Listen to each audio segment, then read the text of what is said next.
अग्निमीळे पुरोहितं यज्ञस्य देवमृत्विजं होतारं रत्नधातमम्।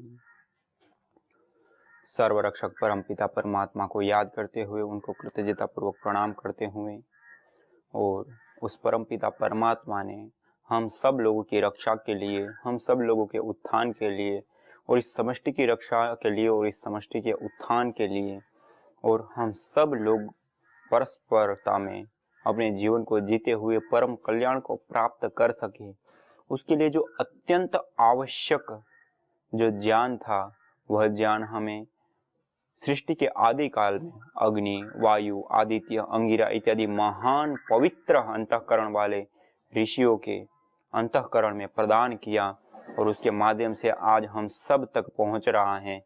तो आइए उस परम पिता परमात्मा के द्वारा प्रदत्त इस दिव्य ज्ञान का हम स्वाध्याय करते हैं, जिसमें हमने पूर्व में देखा था कि जो यज्ञ से संबंधित जो मंत्र हैं, या ईश्वर ने, परमपिता परमात्मा ने वेदों के माध्यम से जो यज्ञ की महिमा गाई है, यज्ञ की महत्ता बताई है, और यज्ञ जो कर्म है, उस कर्म को इतना उत्तम बता करके उसके जो विभिन्न लाभ हैं, उन लाभों से हम सब लोगों को अवगत कराने के लिए यज्ञ कर्म का जो वेद में इतनी बड़ी मात्रा में जो उल्लेख हैं, चाहे बीमारियों को मिटाने से लेकर के, वायु प्रदूषण की शुद्धि से लेकर के, सारे चराचर जगत के पूरे भूमंडल के सारे ब्रह्मांड के संतुलन के लिए, उसके पोषण के लिए, उनकी समृद्धि के लिए, उसकी वृद्धि के लिए जो उपाय कोई बताया, तो वह यज्ञ हैं। और अथर्ववेद के एक मंत्र के माध्यम से बताया, यज्ञो विश्वस्य भुवनस्य नाभिः। यह जो यज्ञ है वह सारे जो चराचर जगत है, भूमंडल है, ब्रह्मांड है, विश्वस्य भुवनस्य नाभिः, तो ये जो सारा विश्व मंडल है, सारा जो भूमंडल है, उसकी नाभि के रूप में बताया। और निश्चित रूप से यह जो यज्ञ है वह सारे भूमंडल में, सारे ब्रह्मांड में संतुलन स्थापित करने का कार्य करता है। चाहे पंचभूतात्मक यह हमारा देह हो, या पंचभूतात्मक यह सारा ब्रह्मांड, दोनों में ही संतुलन स्थापित करके उसमें जो कोई विकृति है तो उस विकृति को भी दूर करने का, और उसके साथ साथ पोषण को प्रदान करने का काम यज्ञ करता है। इसलिए कहा, यज्ञो विश्वस्य भुवनस्य नाभिः। ये सारा जो भूमंडल है, ब्रह्मांड है, उसका नाभि यज्ञ है। और इसी प्रकार से अगले मंत्रों में भी बताते हैं कि इच्छन्ति देवाः सुन्वन्ताम्।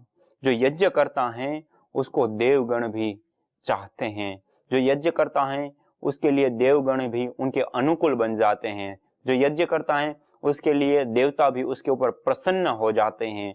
तो जैसे हमने पूर्व के एपिसोड में देखा कि यह जो पूरा चराचर जो जगत है उसमें संतुलन स्थापित करने के साथ साथ बहुत बड़ा पुण्य कमाने के और अन्य अन्य कई सारे लाभ देखे। तो इस मंत्र के इच्छन्ति देवा सुन्वन्ताम, जो यज्ञ करता है, जो यज्ञ को संपन्न करने वाला व्यक्ति है, यजमान है, उसके लिए जो सारे देवता लोग हैं वो अनुकूल हो जाते हैं।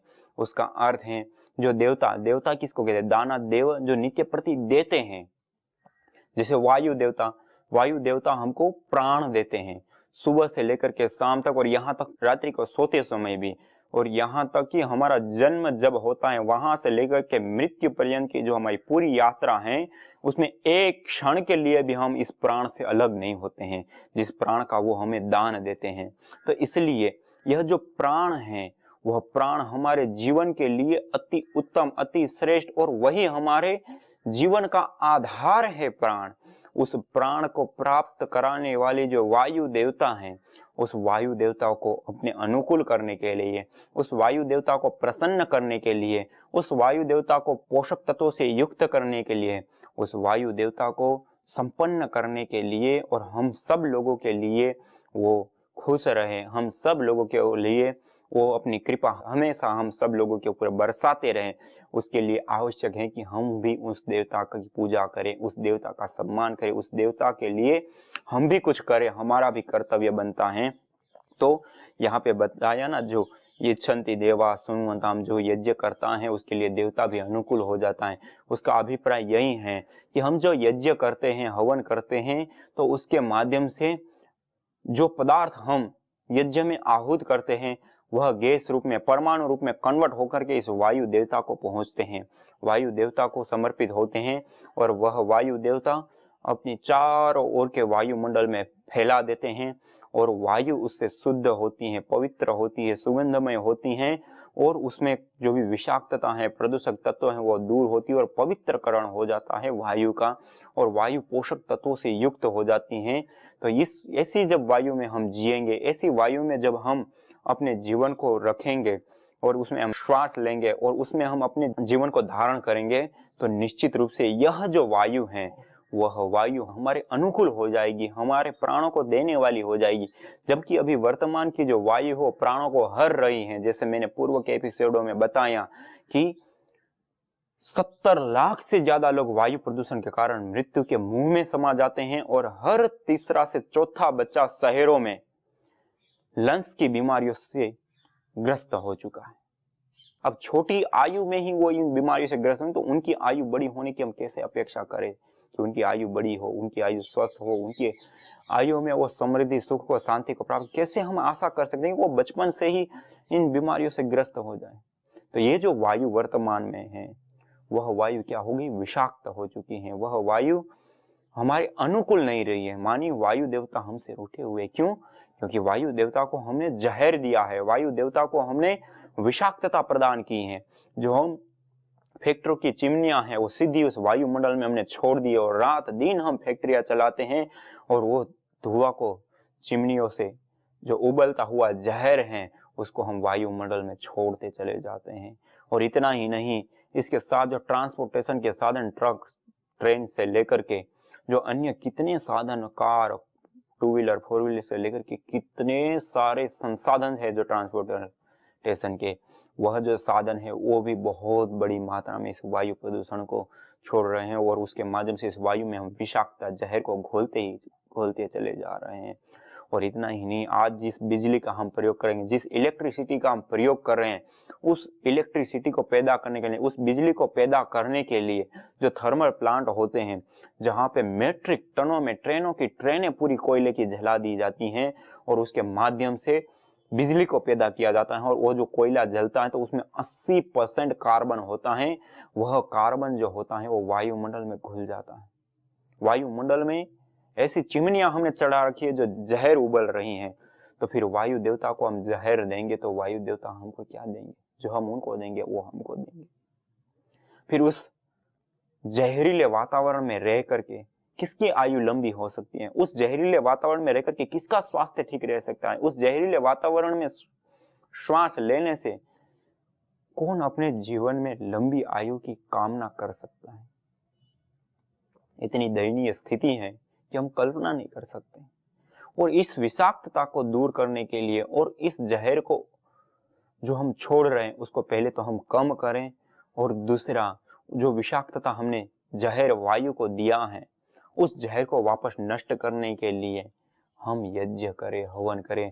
और जो यज्ञ करते हैं, हवन करते हैं, उसमें जो गाय का घी जलाते हैं उसमें ऐसी सशक्त क्षमता होती है, शक्ति होती है, ताकत होती है कि वो जो घृत हम जलाते हैं औषधीय द्रव्यों के साथ, तो वो जो घृत है वो परमाणु रूप में कन्वर्ट होकर के वायुमंडल में घुल जाता है, और दूर दूर तक के वातावरण में जाकर के वह वातावरण की जो विषाक्तता है उसको हर लेता है, उस विषाक्तता को नष्ट कर देता है, उस विषाक्तता को दूर करने का काम करता है। जैसे आयुर्वेद में और जो भी अपने वैदिक शास्त्र है उसमें घृत को सर्पी कहा गया है। सर्पी का अर्थ होता है सर्प, मानी जैसे सर्प होता है, वह सर्प इस वायुमंडल में श्वास को लेकर के इस वायुमंडल में जो विषाक्तता होती है उसको अपने शरीर में धारण करता है और शुद्ध वायु को छोड़ देता है। इस कारण से सांप के भीतर जो जहर है वो एकत्रित होता है। इसी प्रकार जो बिच्छू होता है उसके शरीर में भी जो जहर एकत्रित होता है वो वायुमंडल से जो श्वास प्रश्वास की प्रक्रिया चलती है उसके माध्यम से वायुमंडल में जो विषाक्तता होती है उसको अपने भीतर धारण करता है और शुद्ध वातावरण करके वो हमको प्रदान करता है। तो वह जो विषाक्तता है वो विषाक्तता वायुमंडल से दूर करने का काम जहरीले प्राणी करते हैं जो हमको जीवन देते हैं, जबकि हमारे सामने कोई जहरीला प्राणी आता है जस्ट हम उसको मारने के लिए युक्त हो जाते हैं, वो हमारे लिए कतई युक्त नहीं है। क्यों? क्योंकि वह प्राणी जब तक इस धरती पर हैं और श्वास ले रहे हैं तब तक हमारे लिए जो श्वास लेने के लिए जो अनुकूल वायु हैं उस वायु को प्रदान करते हैं, और उस वायु में जो भी जहरीले तत्व हैं उस जहरीले तत्वों को स्वयं धारण करके अपने शरीर में धारण करते हैं। और इस परमपिता परमात्मा की भी महिमा देखिए, कितनी अनुकूल महिमा बनाई है, कितनी विशेष महिमा बनाई है, कितनी विशेष इस प्रकृति की संरचना गई, कैसे नियम काम कर रहे हैं इस प्रकृति में। हम श्वास ले रहे हैं, ऑक्सीजन ले रहे हैं, श्वास को छोड़ रहे हैं, कार्बन डाइऑक्साइड को छोड़ रहे हैं। पेड़ पौधे अपने आहार को ले रहे हैं, कार्बन डाइऑक्साइड को ग्रहण कर रहे हैं, छोड़ रहे हैं, ऑक्सीजन को छोड़ रहे हैं। और भी कोई जहरीले तत्व जो भी प्राणी इस धरती पर अलग अलग हैं, कीट पतंग पशु पक्षी से लेकर के, वो सब अपना अपना इस वायुमंडल में इस प्रकार से काम करते हैं। जैसे मैंने सांप का बताया, सांप भी इसमें श्वास लेकर के जो जहरीले तत्व हैं उसको अपने भीतर धारण करते और शुद्ध वायु को उनको प्रदान करते। ये परस्परता में कितनी बड़ी एक संरचना है, कितनी बड़ी प्रकृति के नियम है कि हम कल्पना भी नहीं कर सकते। तो ये जो विशेषता है वह विशेषता अति उत्तम अति श्रेष्ठ है, और इस विशेषता को देखते हुए हम आगे बढ़ें तो हमको भी उसी के अनुसार आचरण करना चाहिए, व्यवहार करना चाहिए, अपने जीवन का प्रयोग करना चाहिए।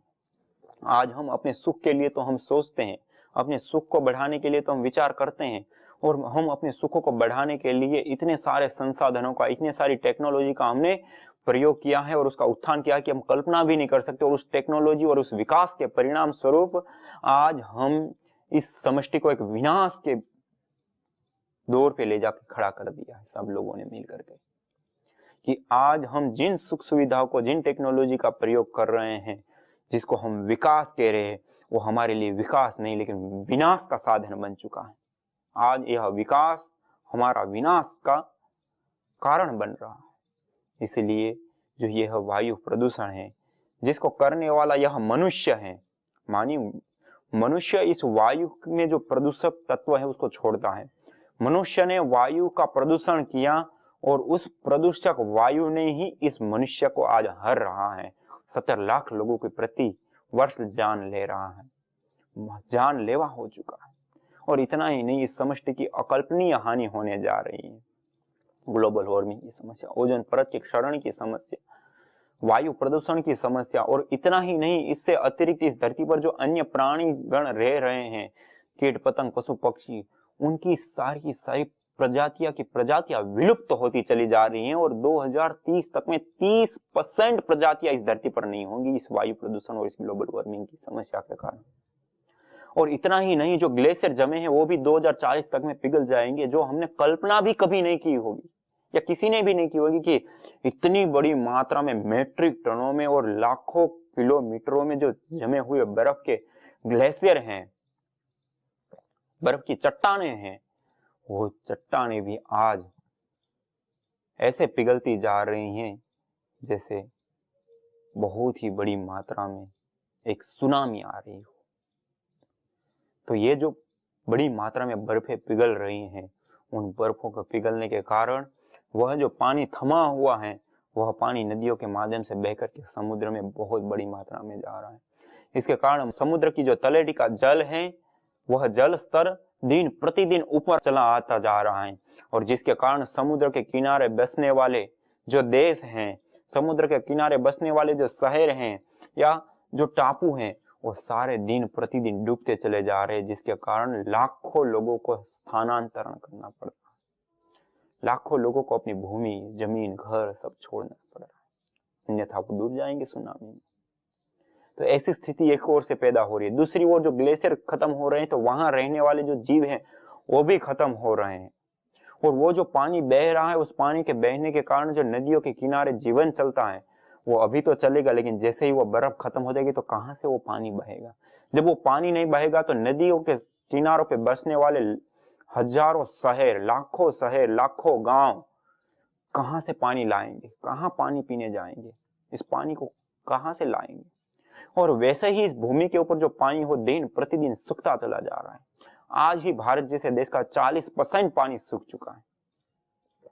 तो आखिर इन सारी समस्याओं का समाधान हम कैसे करें? इन सारी समस्याओं का समाधान आखिर क्या है? आज हम जिस दौड़ में दौड़ते चले जा रहे हैं, जिस विकास की अंधाधुंध दौड़ में हम डूबे हुए हैं, उस दौड़ से हमको रुकना पड़ेगा।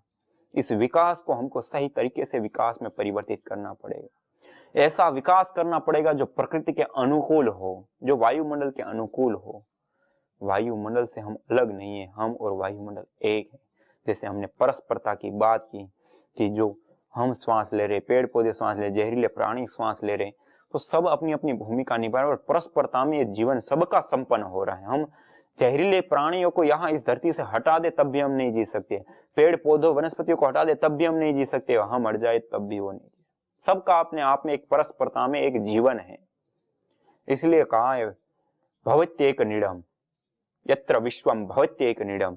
यह सारा जो विश्व है वो एक जो पंछी होता है, उसका जो घोंसला होता है आपस में गुथा हुआ, उसी प्रकार से पूरा विश्व आपस में गुथा हुआ है, एक दूसरों के ऊपर डिपेंड है। तो यह जो वैदिक संस्कृति का जो सिद्धांत है, वह सिद्धांत कोई सामान्य सिद्धांत नहीं, वो अति उत्तम, अति उत्कृष्ट और दीर्घगामी दृष्टि और पूरे देश दुनिया को ही नहीं, कीट पतंग पशु पक्षी इत्यादि अन्य प्राणी से लेकर के सारी इस प्रकृति के साथ जो हमारे संबंध है, वह संबंध परस्परता में हमारे हो। हम उसको पहचाने, उसको जाने, उसके अनुकूल हम अपने जीवन को जिए, उसके अनुकूल हम जिए। केवल अपने स्वार्थ को सिद्ध करने के लिए, केवल अपनी सुख सुविधाओं को लेने के लिए इस प्रकृति का दोहन ना करें, इस प्रकृति का सदुपयोग करें, इस प्रकृति का हम प्रयोग लें, लेकिन इस प्रकृति को हम नष्ट ना करें, अभी तो हम इस प्रकृति का संरक्षण करें। क्योंकि यह प्रकृति रहेगी तो हम हैं, यह प्रकृति नहीं है तो हम भी नहीं हैं, हम दोनों आपस में हैं। हमारे लिए प्रकृति अत्यंत आवश्यक है और हम जब सही तरीके से काम करेंगे, सही विकास करेंगे, तभी ये प्रकृति का संरक्षण हो पाएगा। और प्रकृति के संरक्षण के लिए पेड़ पौधे बोने से लेकर के सबसे विशेष कोई कर्म है, तात्कालिक कोई समाधान है इन विषाक्तता को दूर करने का और इस चुनौती से पार उतरने का, तो वह हमारे सामने साधन एक ही है, वह है यज्ञ।